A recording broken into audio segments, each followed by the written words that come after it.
Merci, Madame la Présidente. Peut-être je voudrais faire plusieurs remarques sur cette délibération, vous dire que lors de la réunion des présidents, en effet, nous avions demandé à avoir le dossier de concertation. Parce que c'est quand même très compliqué de voter sur l'ouverture d'une concertation, Monsieur le Vice-président, sans le dossier de concertation. Bon. Sur ce principe-là, compte tenu de la difficulté que nous avons soulevée, vous avez bien voulu accepter de nous donner un dossier de concertation provisoire.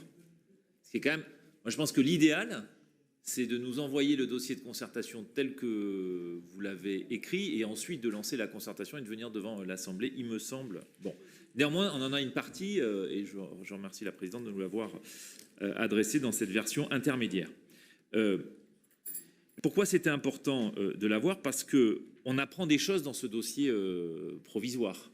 C'est que la concertation, il n'y a pas plusieurs scénarios qui est soumis à la concertation s'agissant du parc des expositions. Si j'ai bien lu le dossier de concertation. Le dossier de concertation porte sur un seul scénario, celui notamment de la démolition-reconstruction, alors même, je crois qu'il avait été dit, et je pense que c'était Pierre Mick ou Stéphane Pfeffer, je ne sais plus, ou même M. Delpéra, il a dit que dans le cadre du COPIL, on regarderait plusieurs scénarios. Et il n'y a pas plusieurs scénarios dans la concertation. Donc, d'ailleurs, c'est à se demander à quoi sert une concertation si on ne soumet pas à la consultation plusieurs hypothèses, plusieurs scénarios pour essayer de voir quel est le comment dirais-je, le meilleur des scénarios, les avantages, les inconvénients, et puis aussi ce qu'en pense la population. Donc, première remarque pour nous, 1, pas de dossier de concertation terminé, 2, il n'y a pas plusieurs scénarios dans le dossier de concertation. Et pour moi, pour nous, c'est un problème.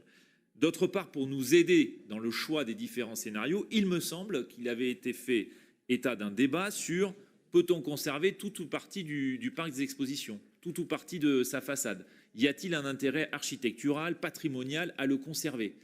Et il nous semblerait utile que plusieurs scénarios soient mis à la concertation avec les avantages et les inconvénients des 2 ou 3 scénarios, y compris sur le plan économique, en disant on a entendu celles et ceux qui sont attachés au parc des expositions, à sa façade, est-ce qu'il y a un scénario et à quel coût on peut avoir une alternative à la pure et simple démolition, reconstruction du parc des expositions. Donc nous regrettons son caractère incomplet et le fait qu'il n'y ait pas plusieurs scénarios et qu'il n'y ait pas derrière ces scénarios tous les éléments nous permettant de nous faire une conviction et de choisir s'il vaut mieux tout démolir ou si on peut réaménager, conserver une partie du parc des expositions. Et enfin, troisième élément, pour vous dire que on s'était exprimé à plusieurs reprises sur l'intérêt d'avoir une vision large du quartier de Bordeaux-Nord. Et vous ouvrez, Monsieur le Vice-président, une opération d'aménagement d'intérêt métropolitain dans cette dimension-là qui intègre notamment le parc des expositions. Je redis que pour nous aussi dans la concertation, il faut mettre la question du périmètre en débat. Est-ce que c'est une opération d'aménagement large pour tout Bordeaux-Nord, intégrant le quartier de la Jalère sur lequel il y a déjà des intentions, mais aussi la zone commerciale, mais aussi les sorties de rocade jusqu'à la zone de Bacalan pour réaménager et penser l'avenir de la ville dans les 15-20 prochaines années. Et ce point-là mérite d'être, je crois, aussi discuté dans la concertation. Voilà mes remarques sur ce projet de délibération.